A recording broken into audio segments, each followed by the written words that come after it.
அஸ்ஸலாமு அலைக்கும் வரஹ்மத்துல்லாஹி வபரகாதுஹு. நம்முடைய வாழ்நாளில் ஏராளமான எத்தனையோ செயல்களை நாங்கள் அன்றாடம் செய்து வருகின்றோம். ஒரு சில செயல்கள் அல்லாஹ்விற்கு மிகவும் பொருத்தமானதாகவும் அல்லாஹ்விற்கு மிகவும் பிடித்தமான செயல்களாகவும் இருக்கின்றது. ஒரு சில செயல்கள் அல்லாஹ் நம்மை வெறுக்கக்கூடிய செயலாகவே இருக்கின்றது.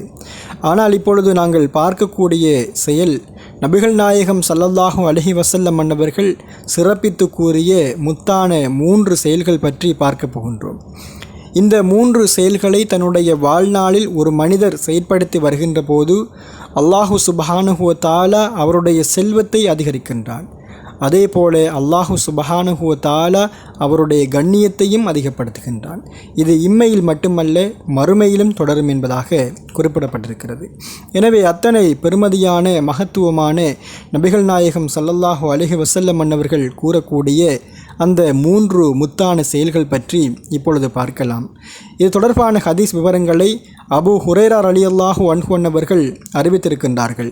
இது தொடர்பான ஹதீஸ் விவரங்கள் முஸ்லிம் என்கின்ற நபிமொழி தொகுப்பில் 5047வது ஹதீஸாக பதிவு செய்யப்பட்டிருக்கிறது.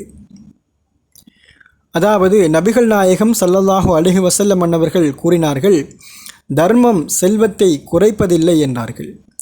நீங்கள் செய்யக்கூடிய ஒரு தர்மம் ஒரு காலமும் உங்களுடைய செல்வத்தை குறைத்து விடாது. எனவே நபிகளார் சொல்லக்கூடிய முதலாவது முத்தான விடயம் நாம் தர்மம் செய்வது. அதிலும் குறிப்பாக நாம் தேவை உடையவராக இருப்போம், நாம் பணபலம் இல்லாதவராக இருப்போம், கஷ்டத்தில் இருப்போம். அப்படியான நிலையிலும் நாங்கள் தர்மம் செய்வது அல்லாஹ்விற்கு மிகவும் பிடித்தமான ஒரு செயல் என்பதாக இன்னும் ஒரு அறிவிப்பில் குறிப்பிடப்பட்டிருக்கிறது. எனவே நம்மிடம் பணம் இல்லை என்று யோசிக்க வேண்டாம், நாம் வசதி இல்லை என்று யோசிக்க வேண்டாம். நாம் வசதி இல்லாவிட்டாலும் அல்லாஹ்வின் பாதையில் 1 ரூபாயேனும் நீங்கள் செலவிடுங்கள். அந்த தர்மம் உங்களுடைய செல்வத்தை இன்னும் அதிகப்படுத்தும் இன்ஷா அல்லாஹ். அதே போன்று நபிகளார் கூறக்கூடிய 2வது முத்தான செயல் என்னவென்று சொன்னால் பிறரை மன்னிப்பது. நாம் எத்தனையோ பாவங்களை செய்கின்றோம். அதே போன்று இந்த உலகில் வாழக்கூடிய மனிதர்கள் எத்தனையோ விதமான பாவங்களை செய்கின்றார்கள், நமக்கு துரோகம் செய்கின்றார்கள், கடன் வாங்கி அதை தராமல் அலக்களிக்கின்றார்கள். இப்படி இருக்கின்ற போது அவர்களுடைய சூழ்நிலைகளை கருத்திற்கொண்டு அவர்களை மன்னிக்க பழகுங்கள். அப்படி நீங்கள் ஒரு அடியானை மன்னிக்கின்ற போது அல்லாஹு சுப்ஹானஹு வ தஆலா உங்களுடைய கண்ணியத்தையே அதிகப்படுத்துகின்றான். அல்லாஹ் உங்கள் கண்ணியத்தை அதிகப்படுத்தினால் நீங்கள் இம்மை மட்டுமல்ல மறுமையிலும் மிகச்சிறந்தவர்களாக இருப்பீர்கள். எனவே மன்னிக்கக்கூடிய பக்குவத்தையும் பழக்கத்தையும் உருவாக்கி கொள்ளுங்கள். அடுத்ததாக 3வது விடயமாக நபிகள் நாயகம் ஸல்லல்லாஹு அலைஹி வஸல்லம் அன்னவர்கள் கூறக்கூடிய அந்த முத்தான செயல், அல்லாஹுக்காக ஒருவர் பணிவு காட்டினால் அவரை அல்லாஹ் உயர்த்தாமல் இருப்பதில்லை என்று சொன்னார்கள்.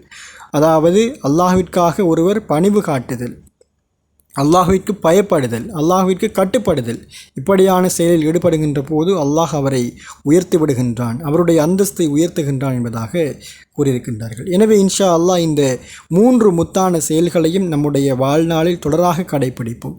1 தர்மம் செய்வோம், 2வதாக பிறரை மன்னிப்போம், 3வதாக அல்லாஹ்விற்கு பணிந்து கொள்வோம். எனவே இந்த 3 விடயங்களையும் நாங்கள் நம்முடைய வாழ்நாளில் அதிகமாக செயற்படுத்தி வருவோம். அல்லாஹு சுப்ஹானஹு வ தஆலா நம்மை இம்மையிலும் மறுமையிலும் வெற்றி பெற்ற மனிதராக மாற்றுவான். ஜஸாக்கல்லாஹு ஹைர்.